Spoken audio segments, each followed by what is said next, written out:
Since her childhood, this patient suffered from these depression scars.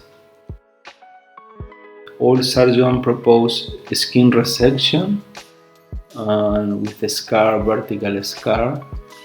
The patient saw many of our videos and come to our clinic to perform erbium laser. This is the way.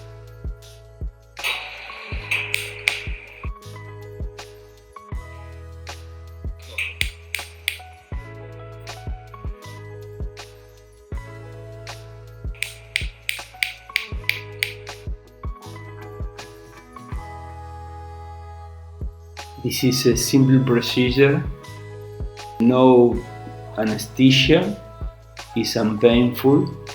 What I produce is ablation of the tissue and put all the tissue even, and not only improve the scar but also improve the quality of the skin of the nose.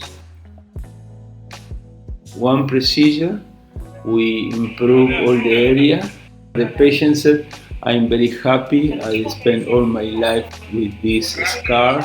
My children ask me why I have this scar, and I'm very happy with the result.